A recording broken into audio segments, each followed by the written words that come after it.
Madness. For the first time in 3 years, Syracuse women's basketball is in the NCAA tournament. But how'd they get here? Let's rewind.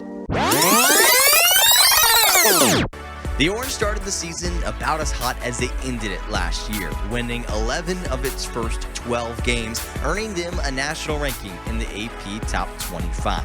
And that's what SU looked like most of the year, a nationally ranked team. But at the end of the year, the Orange lost 3 of their last 4 games. Nonetheless, a successful season for Coach Jack's squad has earned them a 6th seed in the Big Dance. Their first round foe, 11 seed Arizona. What's to know about the Wildcats, and how worried should we be about SU's late season struggles? We'll answer those questions and more. It's live Cuse Countdown. Let's go.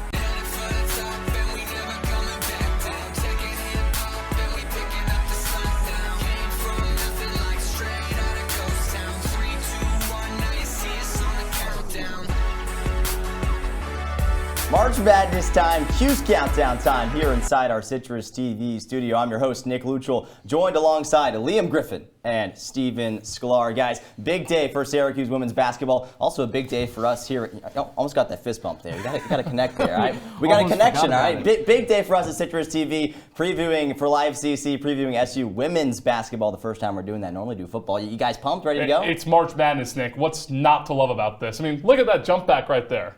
Best time of the year, and Syracuse, a really great team, arguably the best team on campus. I know Liam and we're both excited to see what they've got today later on against Arizona. Should be a fun one. We're with you for the next hour previewing the big game for Syracuse in the NCAA tournament against Arizona. That game will tip off at 3:30. But fellas, before we get to that game, we have to talk about the season as a whole for Syracuse. This is an Orange team that was picked to finish 9th in the ACC preseason poll. But Liam, I think it's safe to say they defied expectations. Yeah, I would think finishing 3rd as opposed to 9th, where you were predicted, is defying expectation. This is a team that won 23 games this season, and it really is a major step in the right direction, even besides the record from last year, because last year, a lot of struggles in the 4th quarter, letting big games slip away. This year, Syracuse pulled off a bunch of comebacks. The Florida State game in the regular season, knocking off Clemson, beating Louisville at home as well. They had more signature wins this year, Steven, as well. Taking down Notre Dame twice, picking up a win against Louisville. It is one heck of a jump from a year ago. Well, I'm sure the person that's most happy with the success that Syracuse had this year is head coach Felicia Legette-Jack. It's symbolic of what the expectations are for this team and the culture that she sets. So this is a culture change in the making. We're watching it happen in live time. 2023, when the conference schedule came last season, it was borderline unfair how the Orange were thoroughly dominated by other ACC teams. But this year, they can say they're South Point shootout champs. They went on the road, beat great teams on the road, and stayed competitive in the best conference in the sport. And you can see the numbers up there, just how big of a jump the 2024 Orange took from a season ago. And Steven, you mentioned it, a big reason for SU's success this year has been their head coach, Felicia Legette-Jack. And here's what Coach Jack had to say earlier in the week about what her team has to prove in the postseason. We're just hoping to prove that we want to stay together a little bit longer. You know, for every 40 minutes that we have success, it's going to give us an opportunity to be in our family zone for another day. And so it's all about our family. It's all about us. It's nothing personal about anybody else. We're just trying to sustain each other as long as we can. And the more we win, the longer we can do that. Guys, anytime we get to hear from head coach Felicia Legette-Jack, I just get pumped up. I want to run through a brick wall. I'm sure that's how her team feels. Steven, how can you not love Coach Jack? I don't know. How could you not love Coach Jack? She seems like one of the most awesome, genuine people, such an awesome person to play under, too. And if you look at the interactions after senior night between FLJ and the players, Deasia Fair crying at the podium and Coach Jack wrapping her arm around her, making her know just how proud of her she is. That's got to be an awesome moment as a player. So Felicia Legette-Jack seems like a great person, great coach, and she always talks about 40 minutes, wanting to play 40 minutes. That's sort of her whole mantra. And Liam, I think you brought up an excellent point before. Syracuse didn't have a great record in late game situations last year. That's kind of changed this year, and it's because of what Felicia Legette-Jack preaches to her players and the way that she motivates them and gets them ready to play. You talk about preaching to the team. It's the our family versus their team mantra, and Felicia Legette-Jack, such a preacher of positivity. I mean, I think it says a lot that after Syracuse beat Notre Dame on New Year's Eve and after a tough loss to Virginia Tech that ended up being one of just 2 home losses this year for SU. She got on the PA after the game, addressed the crowd, thanked them for their support, and made it clear Syracuse is coming, and it's gotten them to where they are today. Nick, you mentioned it earlier. I would run through a brick wall for that woman. Yeah, so with Coach Jack at the helm, there's definitely been some great moments this season and some not great moments. So when you guys look over the course of the season, 30 games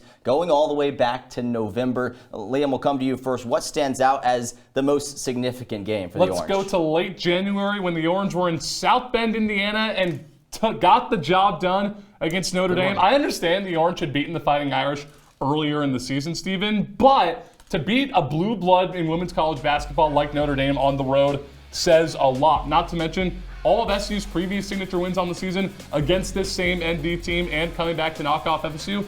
Those games were in the JMA Wireless Dome, and while that's all great and fun, winning games like this on the road as opposed to in your own building shows that you are a legit team and a force to be reckoned with. Stephen, what about you? Yeah, so I actually think that's a very good pick because, you know, Syracuse in that game kind of put themselves in the national spotlight. They hadn't gotten that road-ranked win that they needed to solidify themselves among the contenders. So it's a great pick, but I don't think you get that game without the loss to Maryland earlier in the season. First loss of the season for Syracuse. First big game loss for Syracuse that season. And what that did was, we talk about culture shift with Felicia Leggett-Jack, but I also think that was a culture shift in itself right there in that game. It was a coming out party because it left most of the players with this unfamiliar feeling of accomplishment and pride for keeping it so close against such a really good team on the road, in their own building, 83-81 the final score. I mean, that's a close game. That's a well-fought game. It might not have gone in your direction, but still, you can get out of that game feeling good about yourselves and feeling like you belong on that national stage, and that's what it proved to them. So the end result might have been a loss, and I'm not the biggest fan of moral victories, but it goes a long way for helping the Orange get to a point where they felt like they could prove doubters wrong, and then they wound up winning 14 of their next 15, sparking that big run, including that win over Notre Dame on the road that you were talking about, Liam. Well, yeah, Steven, I think there's something surely to be said about learning from your losses for the Orange. All right, we're moving on now, and we're going to welcome in our Citrus TV women's basketball beat reporter, Andrew Della Piana, who's live in Storrs, Connecticut. UConn playing Jackson State as we speak. Andrew, assuming the Huskies hang on to get the win, and if the Orange win today, the two teams will face off on Monday afternoon. And Andrew, these are two squads that are pretty familiar with each other, isn't that right?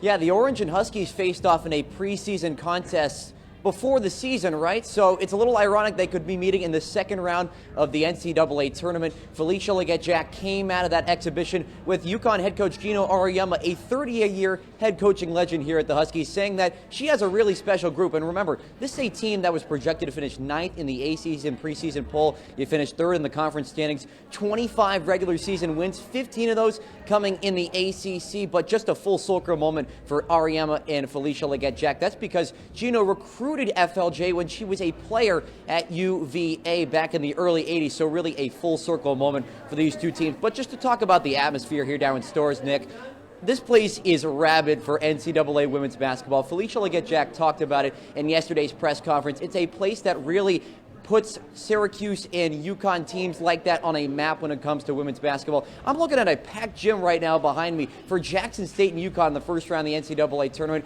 Really excited to see what the crowd brings for these two games, but FLJ was really adamant about the respect that she has for UConn and their women's basketball program and the crowd that they bring to these kind of games.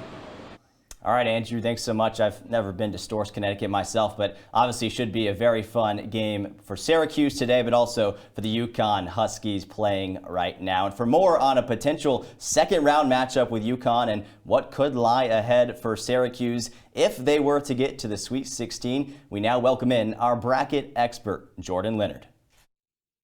People think that bracketology stops when the NCAA tournament starts. Well, I'm here to tell you it does not. And some people call me Jordan Bracket. So I'm here to break down what Syracuse would potentially face if they beat Arizona a little bit later today. We'll start in the round of 32. It would be a matchup either between UConn or Jackson State. That game's going on right now.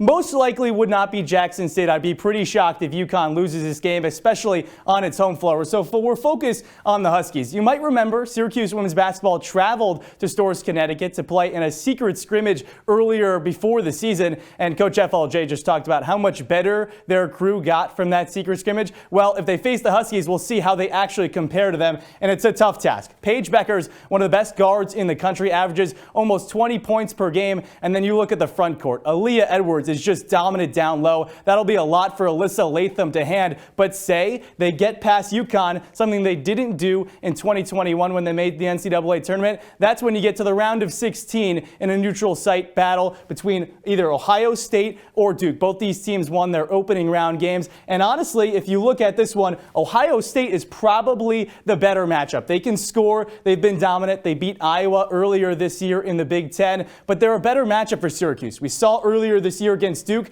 the Blue Devils play great defense. They're top defense in the ACC. They lock down Syracuse. They have a lot of long width guards that really clamped De'Asia Fair and company. So Ohio State probably would be the better matchup, but either way, it's going to be a tough road for Syracuse getting to the round of 16 and potentially farther than that in the NCAA tournament. That's all for bracketology. Back to you, Nick. Well, thanks, Jordan. Obviously, a lot would need to go right for the Orange to get past the Wildcats and the Huskies. But hey, man, crazier things have happened. So good insight there from Jordan Brackets. We'll swap you out, Jordan, with the man who's normally sitting in this seat, Ethan Frank. Ethan, pretty impressive that Coach Jack has this team in the NCAA tournament in just her second season. But let's hear more about SU's program history in the Big Dance. Thanks, Nick. For the first time in 3 years, Syracuse is back in the NCAA tournament. After 2 postseasons away, the Orange are headed to college basketball's center stage. SU's NCAA tournament history is not all that pretty. The Orange first made it to the tournament all the way back in 1985. You might recognize this woman right here. That's Felicia Leggett-Jack. But they didn't win a game in the dance until 2014, their 6th time in the bracket. They were part of the madness every year from 2013 to 2019. And in all of those seasons, SU never won more than a game before getting bounced, except for 2016, when the Orange made it all the way to the national championship game before getting torched by guess who? Number 1 UConn. It was the first time the former Big East rivals had met in the tournament, but it wouldn't be the last, as after beating South Dakota State in the round of 64 in 2021, SU got Connecticut again in the round of 32. The Huskies won that game by 30. And now, 3 years later, the two teams might be destined to meet again. The Orange are playing their first round game in Storrs, Connecticut, home of the 11-time national champions. With a win on Saturday, Syracuse would likely get UConn again, a team it played a close scrimmage against preseason. After that game, Hall of Fame head coach Gino Auriemma had some really nice things to say about Felicia Leggett-Jack's team.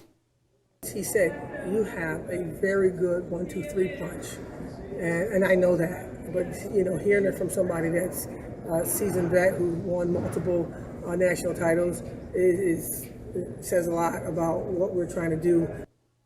It could be a special weekend for the Orange in their first tournament under Coach Jack. Nick, back to you.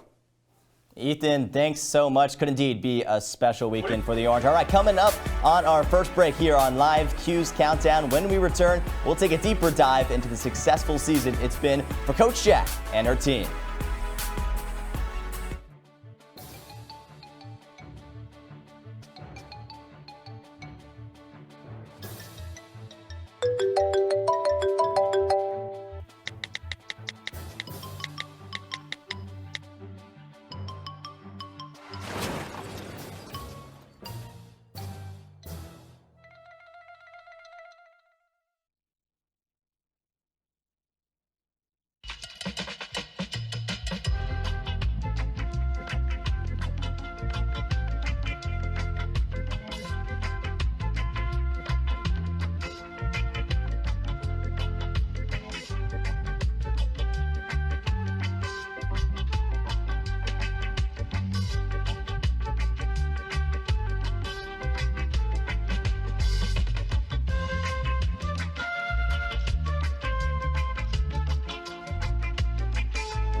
Live Cuse countdown rolling on here inside our Citrus TV studios. Steven Sklar, Liam Griffin, I'm your host, Nick Luttrell. Just over an hour and a half left until tip-off between Syracuse and Arizona. And we've talked broadly about the season as a whole, but let's get to some more specifics now as the season winded down for Syracuse. Over 2 weeks ago, the Orange earned a double bye in the ACC tournament as the 3 seed, but got taken down by Florida State, and Liam, it wasn't pretty. Yeah, the final score of the game was only a 13-point margin, but Nick, Steven, it was a lot more lopsided than the score would indicate. It was ugly. Players not named DeAsia Fair shot 18 of 47 from the field. The zone defense got torched, particularly at the start of the game. There was a 50-34 rebounding margin in favor of Florida State. This clip won't show it, a nice layup by Sanaya Wilson, but it was just a really ugly game, Steven. Yeah, I think you said it right there, Liam. If you want to chalk it up to anything in particular, it's probably that rebounding battle that they lost, like you said, 50-34.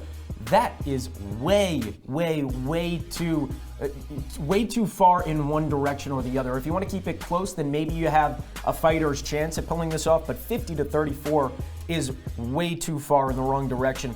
I don't want to be too doom and gloom about it because I think what a loss like that does in the ACC tournament is humbles you a little bit. It recenters your focus as you get into postseason play, and I think FLJ will still have her squad ready for today's competition, even though we know what happened in the FSU game. Well, guys, there were certainly signs before the ACC tournament that this Cuse team really wasn't playing like themselves. They finished the year nearly blowing a fourth quarter lead at Virginia, then turned around a double-digit loss at home to Duke, a near bad loss against Pitt, and I guess the one outlier with the loss to NC State, but a good performance from Syracuse. Steven, is this cause for concern heading into the big dance? I mean, Nick, Liam, what's the old cliche? You always want to be playing your best brand of basketball at the end of the season. So yes, I'd be lying if I said it wasn't cause for just a little bit of concern, because you don't want to lose 3 of your last 4 to go into the end of the season. You don't want those 2 losses prior to the NC State game and the FSU game. But you could also say maybe it's good that they got all the bad performances out of the way, because this is still a very good team. I'm not knocking the talent that they have on that sideline, on that bench. All I'm saying is that maybe we should be a little bit concerned about what they have left in the tank because of what they did at the end of the season. I mean, yeah, you had to come back from 11 points down against a Pitt team that was tied for last in the ACC at season's end, and you had the bad loss to Duke. That was an even worse rebounding effort than the one against Florida State a few weeks ago. When it's been 2 weeks, Steven, since we saw this Orange team in action. The last time they played against FSU, they had over a week off, and they laid a massive egg. After the Orange got the 6th seed, Coach Jack said, we're not going to do that again. That's not going to happen. You need to prove it. Right. So Syracuse lost 3 of its last 4 games to end the season. Same thing happened to Arizona, actually, the team behind us. We'll talk about them later, but right now we got to talk about DeAsia Fair. She's been a consistent part of this the team for Syracuse so far this year. Outliers and towards the end of the year, the Duke game and the Pittsburgh game. Duke, she just shot 14% from beyond the arc, 18%.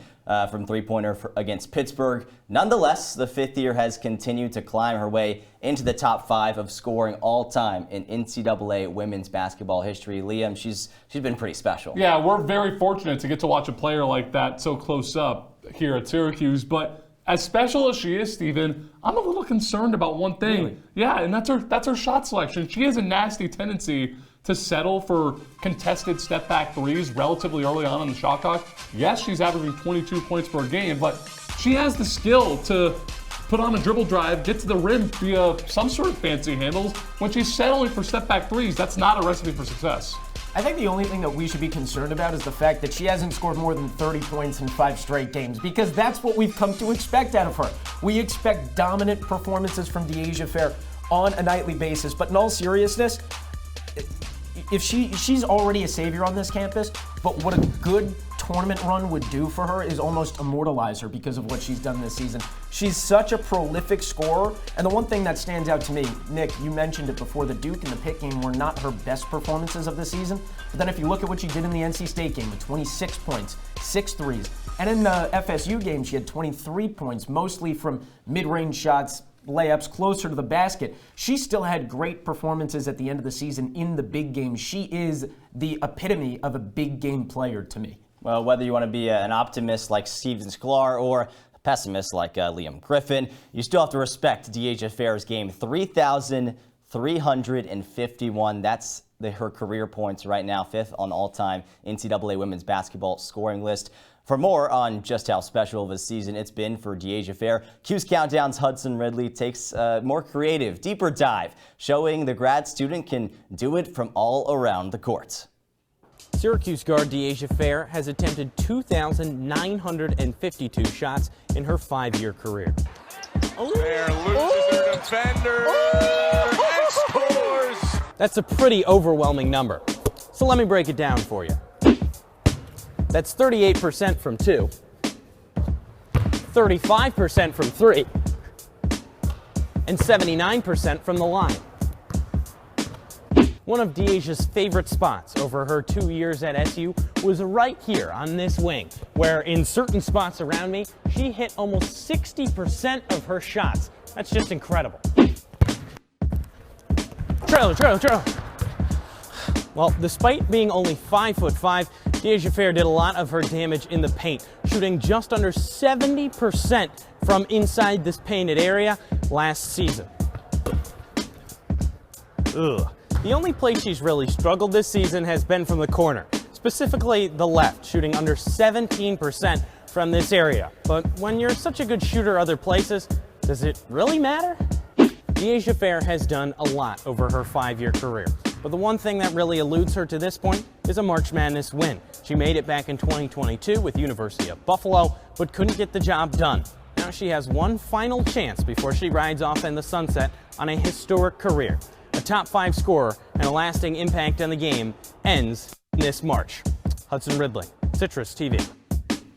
All right, thanks Hudson. Creative stuff as always from Hudson Ridley right there. Guys, we take a look at the top 5 in NCAA women's basketball scoring.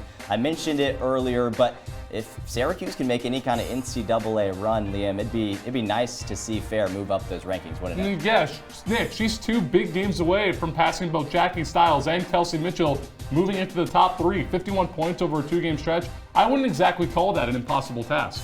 No, I would actually say it's probably a likely scenario, wouldn't you say? I mean, yeah. You beat Arizona today, then you go and you likely play UConn.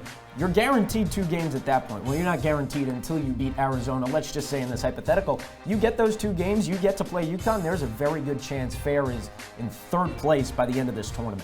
So certainly a positive this season. De'Asia Fair oftentimes putting the team on her back to get wins. But if we were to look at a negative for this Orange team, there hasn't really been one solidified number 2 to help Fair this year. Isn't that right, Steven? Yeah, I mean, who's the Robin to De'Asia Fair's Batman? Right. I guess that's the question that we're asking here. It's been Georgia Woolley for a lot of the season. I think she's probably the most consistent offensive weapon that Syracuse has outside of Fair, but there have definitely been some problems when it comes to some of the other secondary scorers. I mean, just in the last game itself against FSU, Elena Rice has 10, Alyssa Latham has 6, and that's not going to be enough to help out De'Asia Fair, and that's the one thing that we know coming out of the FSU game is that De'Asia Fair can't do it all by herself, so somebody else has to come to the rescue and help her out. They have capable scorers, Steven, but the Orange don't have any consistent scorers not named De'Asia Fair. You have a player like Elena Rice who's scored 15 plus 5 times. She's also put up 2 goose eggs this year. Woolley scored 50 points over a 2-game stretch in mid-February, scored 9 over a 2-game stretch in early January. And Alyssa Latham has had some big double-doubles, but they all came before the calendar flipped to 2024. Steven, they've all flashed, but no one has stepped up consistently. It's time for someone to do just that. Well, it's definitely time indeed, and today would be a great day for it to happen. And for Syracuse's last game they played, it was over 2 weeks ago in the ACC tournament, you could see that the Orange just weren't quite themselves as they fell 78-65 to Florida State, and oftentimes, as we talked about, relied on De'Asia Fair maybe a little too much. So for more on that game and the inconsistency from SU as of late, we welcome in Skylar Wilkes, who's over at the Wall. Skylar? Nick, offense has been a little hard to come by for Syracuse women's basketball recently. You saw it in the ACC tournament against Florida State, but it's been happening long before that. Well, maybe not too long. How about the final game of the regular season, a top 20 showdown against NC State? Syracuse, a real chance to win it. I mean, it was tied with under a minute to go, but the shot selection and the staleness on offense. Look at Elena Rice. She's standing there for a good 3-4 seconds. No one's moving, trying to find De'Asia Fair. She's locked off. It ends up with Georgia Woolley at the top of the arc, and she tries to make a play and travels and turns the ball over. That was an ugly possession, as ugly as it can get for Syracuse, and that's because they're too reliant on Deasia Fair. She's a phenomenal player, don't get me wrong, and obviously your stats prove it. But she can't do everything. I mean, let's take a look at this a little later in overtime. Still a tie ball game, and this one was early in the shot clock. There was 20 seconds left, and she takes an off-balance, floating contested jumper to give the ball right back to the Wolfpack.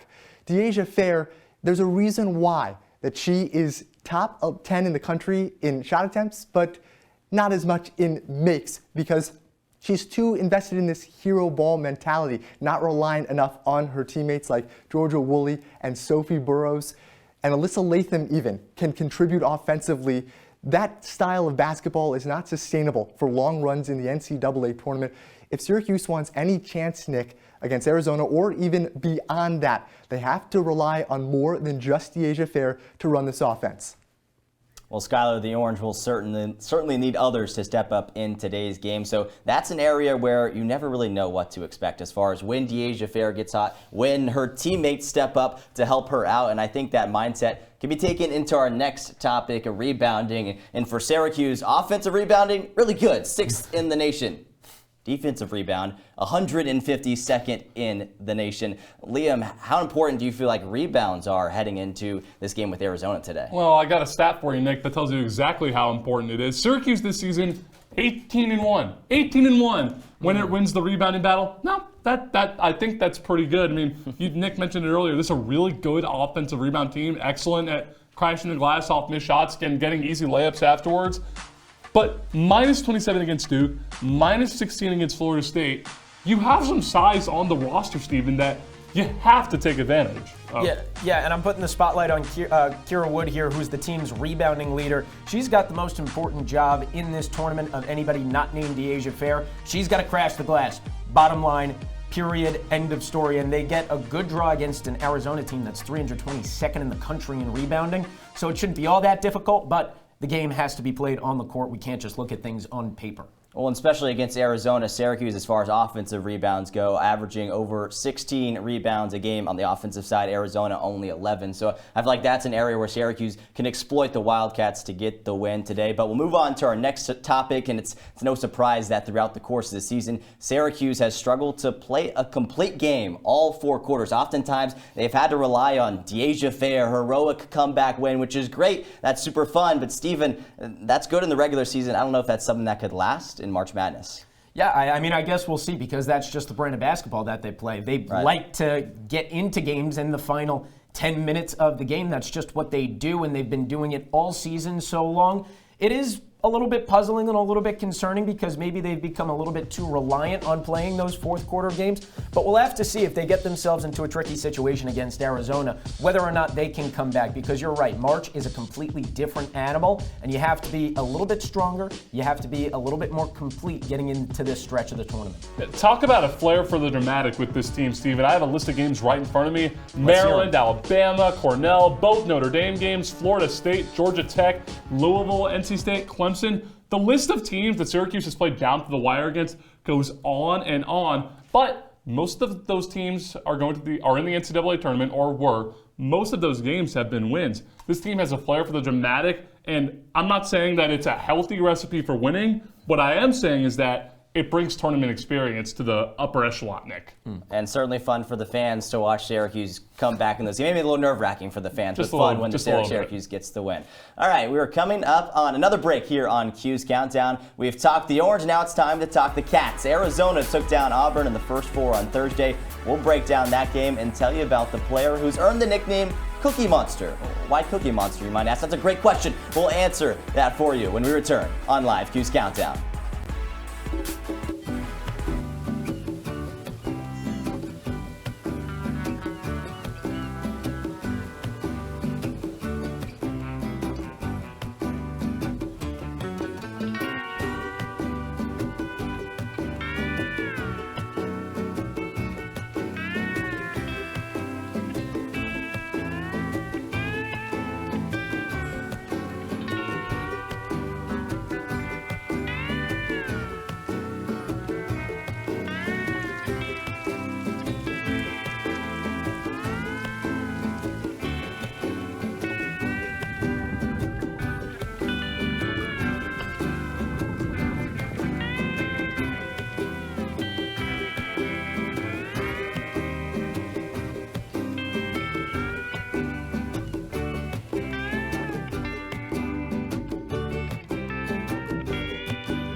Visit aarp.org/caregiving for information on how to provide even better care for the person who wants to care.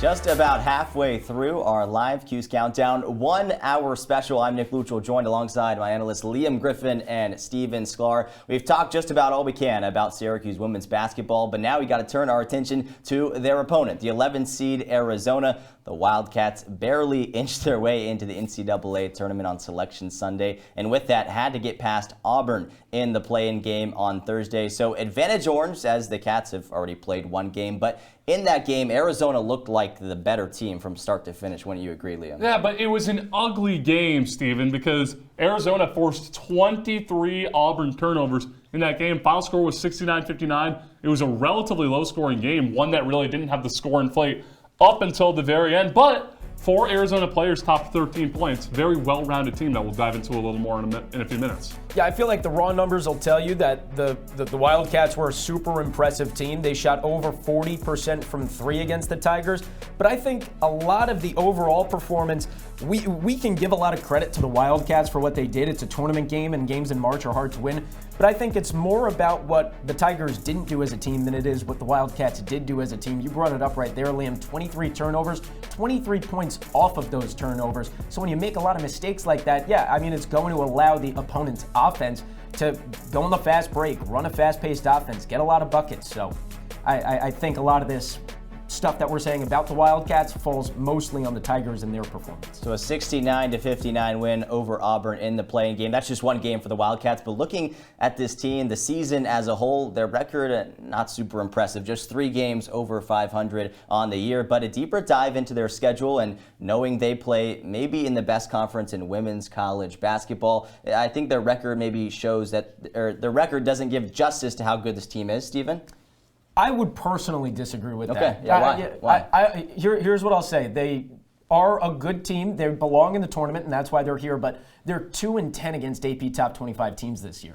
So why should their record be that much better than what it is right now if they're not able to compete with the heavyweight players in their own conference? I don't think that it should be. I don't think it's fair to say that. I think their record reflects the trend throughout the season where they haven't been able to beat those super great teams. I mean, yeah, you mentioned it, Steven. It's a very difficult schedule. The Pac-12 in women's basketball, no joke, with the likes of Stanford, USC, UCLA, Colorado, and Utah. The Wildcats also played in the battle for Atlantis before the season, scheduled non-cons with very good teams, Texas and Gonzaga. They've played a lot of overtime games this year. Not all of them have gone in their direction, as evidenced by their 18-15 record. So I see both sides of the argument. Yes, you want to win those games, but their schedule is tough. They're battle-tested, so not a team you can take lightly at all. We can't talk about Arizona without, of course, talking about their head coach, Adia Barnes. In her 7th year with the Arizona Wildcats, had a great year back in 2021. She took her team all the way to the national championship, fell to conference foe Stanford. She was the Coach of the Year semifinalist in 2021. I mean, the list goes on for this coach. Yes, Nick.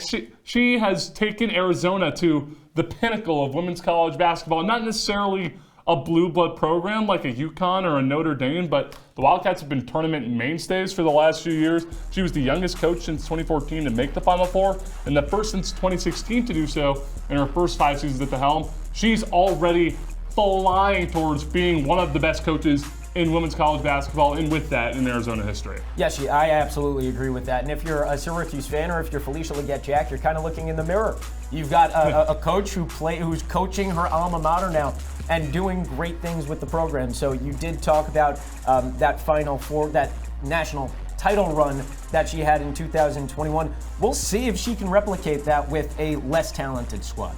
So while Coach Barnes has achieved a lot in her career with the Wildcats, it's not been the best of seasons this year for Arizona, just 18 wins so far, her lowest win total since 2018. And it seems a big reason for a lower win total has been 2 of their best players earlier in the season are no longer with the program. And Steven Sklar, can you tell me more about those 2 players? Yeah, Kaylin Gilbert, she's their #1 scorer. She's obviously a massively tough loss. And then you have Maya Naji, who is also a really prolific scorer for this team. Both of them you're going to miss them. That's the bottom line. This is a team that needs their scoring, as much scoring as they can get, and now they're without 2 of their top 3 scoring options on this team, down to just 7 players on the bench, which doesn't really help them all that much either. The question that I ask is, if they weren't beating those great teams in their own conference with those 2 players, what makes us think they're going to be able to beat great teams in the tournament without them? Yeah, Steven, playing with such a thin roster is extremely dangerous. Just 7 players played against Auburn.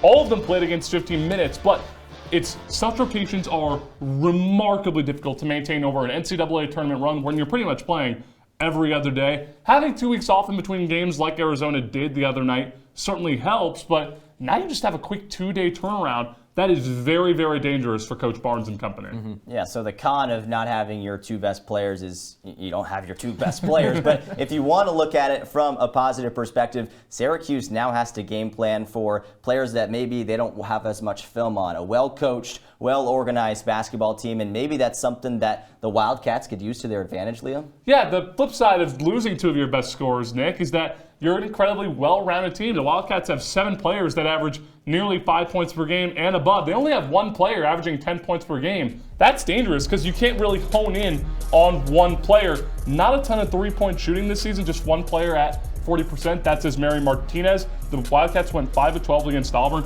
Not a very dangerous 3-point shooting team. So, Steven, if you want to beat Arizona today, you've got to play strong interior defense. Expect a lot of dribble drives from the Wildcats guards today. Yeah, now, of course, the Wildcats would much rather have a healthier squad rolling into the first down, but these 3 players that you see up on the screen right now have done a fantastic job making up for what the Wildcats have lost. And if I'm highlighting anybody on this squad, highlighting any of those 3 players that we just saw up there, I'm going to go to Helena Pueyo. And she's the one to look for because she brings a different kind of offense to this team. She's a great 3-point shooter, the best 3-point shooter that we saw on that screen up there before. So if the Arizona Wildcats find themselves in a situation where they need points in bunches, they need to score, they need to come from behind, look for the Cookie Monster to get her shots up because she's going to try and chuck them up, and she's really good at hitting them too. Pueyo is someone we're going to talk about later. The Cookie Monster. That's because of her good defense, and that's just how this team is. It's a Wildcats team that is number 6 in the country in steals. Earlier this year, I think they forced like 30 turnovers against a good UCLA team in early March, and I think this is a scary good defense. Wouldn't you agree, Stephen? Yeah, defense is their calling card. There's no mistaking it, and we saw that when we watched the play-in game just the other night where they forced 23 turnovers, scored 23 points off of those turnovers. They're going to jump in lanes. They're going to force double teams. They're going to get up on Syracuse's guards and try to make them lose control of the ball before they're even able to get it out of their hands. And then they're going to go and try and run their offense fast. They're going to try and get down the court quick and get as many layups and close shots as they can.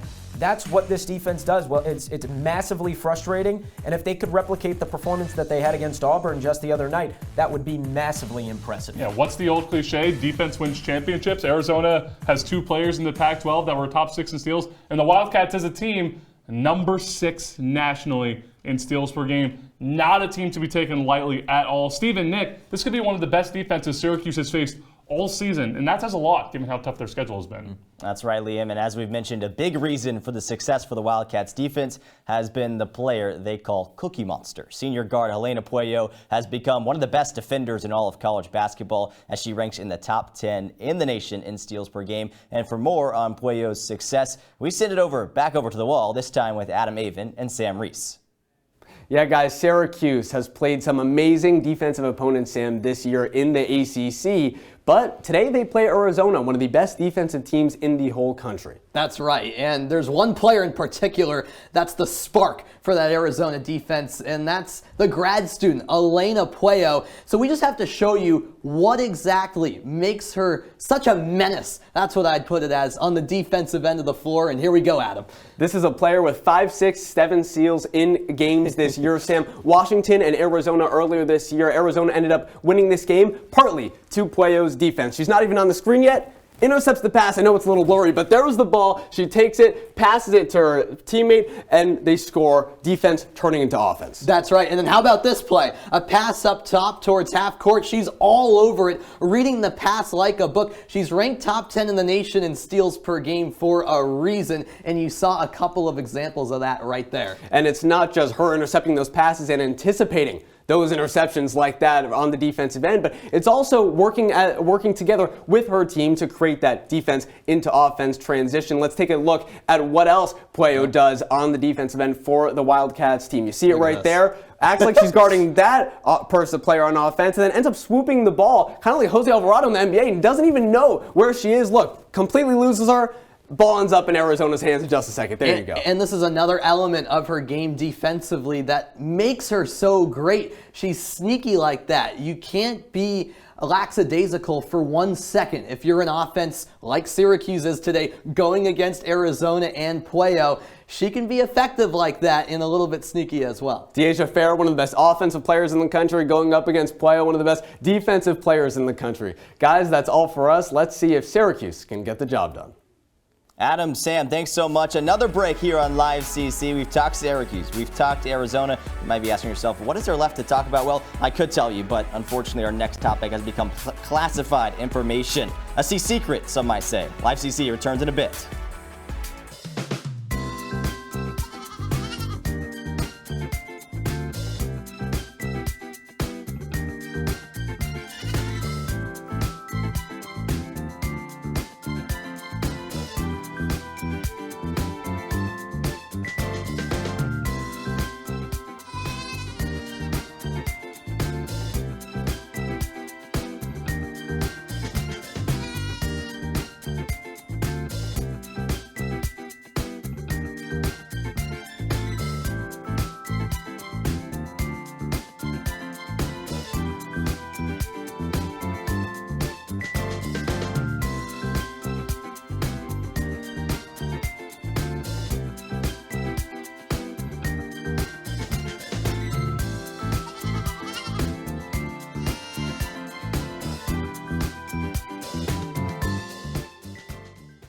There's one thing you can never have sex without.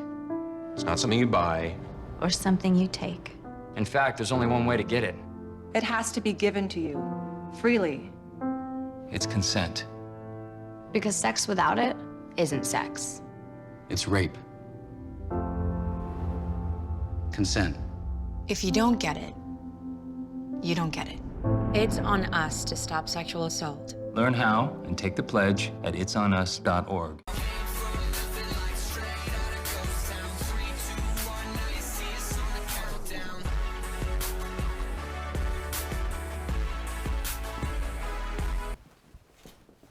Thank you. Ladies, gentlemen, welcome back to Cuse Countdown. Normally I'd introduce myself, but because of privacy reasons, I am not at liberty to do so. But joined next to me is my Secret Service, Liam Griffin and Steven Sklar. Gentlemen, we've been assigned a new client, and this new client is the Syracuse women's basketball team. What we must do is recruit 3 players to join us in the Secret Service. You guys feel ready to go? Yes, Master. Sergeant, yes. Whatever word you want to use. Okay, wow, thank you. I can't do this alone. Obviously, that's what a Secret Service is about. That's why I brought you two in to help me. First up, we must compile the head woman of our staff, Mr. Griffin. I apologize. These sunglasses are affecting my blindness. Mr. Griffin, I'll come to you first. Who is the leader, the head woman of this Syracuse team that we need on our staff? When I think of head woman, Nick, I think of veteran leadership, and the player you want to look to for that is Elena Rice, a player who has been with the program 3 years. She had to endure the 1 year under Von Reed in which the program went, 11-20? It was really bad. She has the tendency to pop off at a moment's notice, too. Combined for 43 points in 2 games at the South Point Shootout over in Las Vegas. Also, she is due for a good offensive game. She's missed 9 straight threes dating back to the Duke game on February 22nd. Perhaps the most well-rounded player on the roster, can score, can pass, can play good defense. She brings that veteran leadership. She is my right-hand woman. Mr. Luttrell, I think the obvious pick for the head woman of this staff has to be Deasia Fair. And I know it's a cliche and obvious answer, but you want to talk about veteran leadership. Who better to go to than the grad student, Deasia Fair, who's been the leader of this Syracuse team for the entire season. If the president needs protection, I'd bet my life savings on Deasia Fair to lay her body on the line. I want her calling the shots. I want her getting him to safety. We mentioned this before, even when she started to cool off a little bit at the end of the season, she still had those 2 big games at the end of it to sort of redeem herself and put herself in a position to get hot going into the tournament. Well, 2 great leaders for that Syracuse women's basketball team, Deasia Fair and Elena Rice. Whether it's Fair or Rice, she'll need a right-hand woman to guide her along the way. Who do you guys think the Orange need to step up to help out the head woman, Mr. Sklar? We'll start with you this time, and don't let me down. Yeah, thank you, Mr. Luttrell. When I think of right-hand woman, I think of somebody who's going to be doing the nitty-gritty, the physical stuff, maybe step in front of a bullet if she has to, and I think of Kira Wood as that person. She's a great rebounder, great interior presence for this team, maybe the top one for this team. So if anybody's going to be doing that physical work, like I just mentioned before, whether it be rebounds or blocks, it's going to be Kira Wood. She's not exactly the Clyde Tafares-Bonnie that you want in a right-hand woman, but she's every bit qualified for the job that we're talking about here. I'll tell you who's qualified, a player who has been to the Elite Eight in the NCAA tournament with the Michigan Wolverines, and that is Isabel Verjao, a player that's not really going to stuff the stat sheet, but is all about hustle, is all about making the tough plays that you really want to see out of a player. And she even said that herself. That's me. That's my game. She has very good post moves and interior presence defensively, has made tournament runs before, not even with Syracuse, and having depth down low is huge. I think her absence for, 2 months was not talked about enough. She did not play in the ACC tournament against Florida State due to illness. She's good to go now, and she's ready to be the right-hand woman, Mr. Luttrell. All right, well, definitely be exciting to see Verjao hopefully back in the lineup today, as is Wood. She's been pretty consistent this season. Both of them obviously will need to step up. But guys, we all know that sometimes the head woman has a night off, and even the right-hand woman may have some slumps, excuse me, still with the sunglasses slopes? Want to go skiing? Yeah. When all else fails for the Syracuse women's basketball team, who's the most reliable? The last line of defense for Syracuse, Mr. Griffin. We'll come to you. It is Deasia Fair, one of the most prolific scorers in the history of women's college basketball. Averaged 22 points per game this season. She is really, really good. Pretty self-explanatory. This team is going to go as far as Fair takes it. She hasn't really had an off game this season. If somehow she does have an off game, you don't really have the offense around her to make it up. She doesn't get enough national love somehow, but the Central New York community and Coach Jack have rallied around her for the better. She's one of the best players in women's college basketball history and a perfect last line of defense. I think she's a great option, but I already picked her as my head woman, so like Mr. Luttrell said before, when the head woman has a night off, you want that last line of defense. And for the Orange this season, it's been Georgia Woolley. She's been a pretty consistent player for this team. 14 points per game, 5 rebounds per game, tied for the lead on the team in steals with 1.9. I brought it up before, finding a Robin to Deasia Fair's Batman. That is what she is. I also think that in the spirit of this superlative, consistent but maybe a little bit overlooked, that's exactly what Georgia Woolley is for this team and what she has been all season long. She'll just need to continue those performances going into this tournament run. Okay. I like that.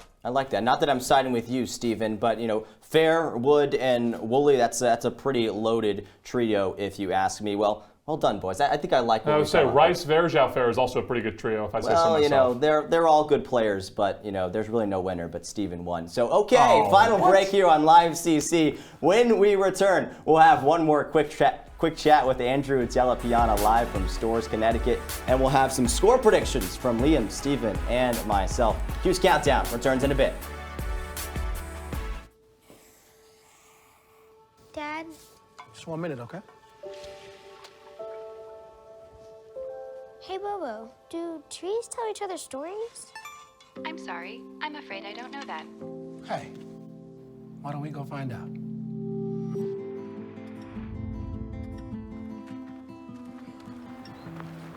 Listen. Do clouds take naps? I couldn't tell you.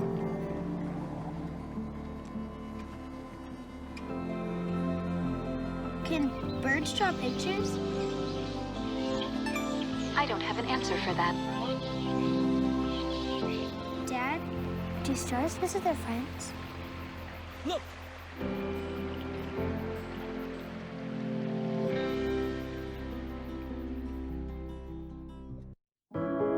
Taking care of a family member can lead to plenty of questions.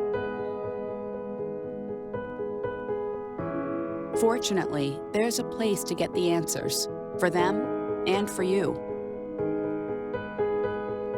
Find articles, tips, and tools from experts and others who have been in your place. The Caregiving Resource Center at aarp.org/caregiving.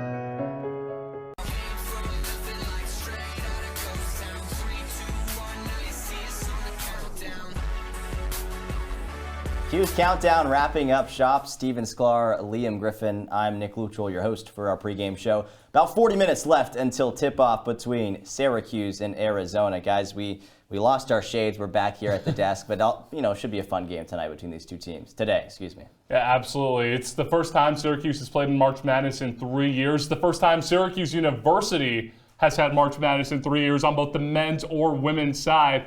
There's a palpable tournament buzz here in Central New York. And they're definitely looking to prove some people wrong. That's been the mantra of this team all season. And I'll bring it back to the game of the year that I picked before that Maryland game, where that's where they felt like things started to turn for them a little bit. So that's what they're going to be trying to do again this time around, but in postseason play. It's a little bit different, but still the same idea. So now we'll hear from Andrew Della Piana once again, who's live in Storrs, Connecticut, inside Gamble Pavilion. Andrew, we've talked about it a lot during this game. From your perspective, your expert perspective, what do fans need to be paying attention to today? Well, Nick, everyone wants to talk about the third-team All-American Deja Fair and the impact she's made at the team this season. But a player that's really going to fly under the radar this game is Isabel Varejao. She didn't play in the ACC quarterfinal against Florida State because she didn't even travel with the team. She had an illness so bad that she couldn't make the trip down to Greensboro. In Syracuse, in a game that really needed her, they got out-rebounded 50-36 in that matchup and allowed 44 points in the paint. That's a season high for an Orange team that really dominates down low. And plus, she is a big impact experience-wise, and plus in that regular season finale against NC State, career highs in points and rebounds, 14 and 7 for the Brazilian transfer. So having someone like that down low in a game like this is going to be very important, especially since Arizona bottom 25 in defensive boards, one of the worst defensive rebounding teams in the country, while Syracuse is top 5 in offensive boards. So that matchup is going to be on full display today. They're going to need number 34 down low to play a big role if they want to try to avoid this upset later today. All right, Andrew, thanks so much for your reporting there. Enjoy the game this afternoon. One of the things that he talked about, guys, Isabel Varejao, and yeah, Liam did talk about her a lot in that last I feel block. vindicated. I feel vindicated. We don't have to talk about it. I'm going to give Steven the opportunity because, it's the winner of the last game. Steven, talk about Isabel Varejao. You didn't get a chance to talk about her in the last game, so here's your chance to shine. Yeah, no, she's a great player, and she's a great body inside, and that's what Syracuse needs. That's what they've needed all season is big interior forces. So you get someone like Isabel Varejao back into that lineup. Allow her to get some run in today's game against Arizona. That's not just great for this team against a very poor rebounding team in Arizona, but it's good for them if they can come out of this victorious and get themselves into the next round. Give her some run. Let her get some feet wet. Let her get her feet wet. Mm-hmm. That way she's a little bit more ready for what's in store. I mean, we talk about rebounding. No pun intended, by the way. That's good. Syracuse 18-1 this season when they out-rebound their opponent. I hit on it earlier. Having a player like Varejao down low, in addition to Alyssa Latham and Kyra Wood, who are two of the top rebounders in the Atlantic Coast Conference this season, one of, if not the best, in women's college basketball. Having depth down there goes a long way. I touched on it earlier during the game in which I got robbed. She's an excellent interior defender. She can crash the glass, and she can provide scoring at a moment's notice. Her points were critical in her first game back against Georgia Tech. She a big reason why they won that game. So rebounding will, of course, be key, especially with Varejao playing in this game. We talked about it earlier in the show, but offensive rebounding, Syracuse dominates in. Defensive rebounding, not so much. We're just over 5 minutes left until the end of our preview show. So, of course, we will come to our final segment of today's show, and that's the keys to the game. So, Liam, Griffin, we'll come to you first. How can Syracuse get it done against Arizona today? Syracuse can win by taking care of the basketball. Steven, Arizona, number 6 in the country in steals. I don't want to say this is an erratic team per se, given being Syracuse, but it does have a tendency to kind of play a little hero ball at times. But if you take care of the ball, make smart passes, don't force anything up, taking bad shots early in the shot clock isn't going to do you many favors. Take care of the basketball. The basketball is your friend. You protect it at all costs today. Limit the turnovers. They've done some damage to Syracuse in games earlier in the season, like NC State, Florida State last week. Ring a bell as well. Take care of the basketball. That's the big thing. Don't abandon your fundamentals. But you know what? Much like Arizona under Adia Barnes, Syracuse is a well-coached team. I like that as a key to the game. I'm sure they'll be very careful, and they know what they're getting into in this game against Arizona. My key to this one, stand tall. We talked about rebounding all show long. Rebounding is going to be critical in this one, whether it's with Izzy Varejao or whether it's with Kyra Wood. Both of them are going to have to stand tall down in the interior and make Arizona pay for their mistakes on the glass. They're going to have to make up for a seasons-long narrative of not being able to rebound on the defensive side of things. Obviously, Nick has brought up a couple of times that the Orange are a great offensive rebounding team, but defensive rebounding, that's going to be huge for them. They're going to have to get the ball and get back on offense as much as they can. And both of the keys kind of ties back into what we talked about earlier, rebounding, how crucial that is, and then turnovers, maintaining the turnovers, especially against a really good Wildcats team with the Cookie Monster on their team. All right, so we'll come to the last thing, prediction time between Syracuse and Arizona. Steven Sklar got a score prediction for us. Let's hear it. Yes, I am still big on this Syracuse team. I'm big on their focus, big on how Deasia Fair played at the end of the season. I think that they win this one, and I think that they win this one handily. 74-60 in favor of the Orange is what I'm going with. Let's call it a blowout. You want to call it a blowout? That's pretty much what 74-60 that's right around the border of what you consider a blowout. That's right on the cusp of what you would consider a blowout. So a blowout in the first round, and then Syracuse goes on to face UConn. I would assume Syracuse would face UConn as well. I think it's a little bit more low scoring because Arizona is such a good defensive team, but I also have the Orange taking it 62-52. Syracuse's defense isn't exactly a slouch either, Steven. I mean, they played well against NC State and Florida State. Even though the offense wasn't necessarily cooking and the zone got shredded against Florida State, their women-on-women defense has been really solid this year. I think the zone defense against Florida State taught Coach Jack a lesson that it needs to be fixed. They fixed it today. Hold an Arizona team that's not the best offensively to only 52 points and get the job done. So 2 Syracuse wins for the both of you guys. Unfortunate news. I picked Arizona in this one, 62-61. The Wildcats are actually favored in this one. I believe the line is -1.5. Ridiculous. That's ridiculous. That's ridiculous. But I do think the Wildcats will get it done with that stout defense. I think it could be too much. Deasia Fair, they've become one-dimensional with Syracuse, but hey, no one cares about my opinion. They care about y'all's being at the top of the Beat the Bookie standings for this semester, I'm going to tell you that's You're going to argue with me about Beat the Bookie right now on Cuse Countdown? Why not? All right, you brought up the betting line. You brought up the betting line. We're going to move on. Predictions as far as keys to the whole tournament. Both of you guys have Syracuse going on to the second round. How can they get it done and move on past the second round? Liam, we'll come to you first. It's pretty simple. Don't abandon your identity. Don't try anything new. Stick to what's been successful for you all season. You won 23 games for a reason. You're a 6th seed for a reason. You've been nationally ranked for a reason. Do not abandon your identity. Don't do anything crazy or silly. Just stick to what you know. Guard play, guard play, guard play. We're in March here. Guard play is the most important area of a basketball team, offensively at least, when it comes to playing in March. That means Deasia Fair, Elena Rice, they have to be on their P's and Q's all tournament long if Syracuse is going to make an extended run into the tournament, which I very much believe they can. Definitely important for Syracuse to have good guard play, not just Deasia Fair, but all of Syracuse guards. Now will come, I'm putting a lot on you guys right now, but predictions for Syracuse in the NCAA tournament as a whole. Like I said, you guys have them moving on to the round of 32. What happens after that, Steven?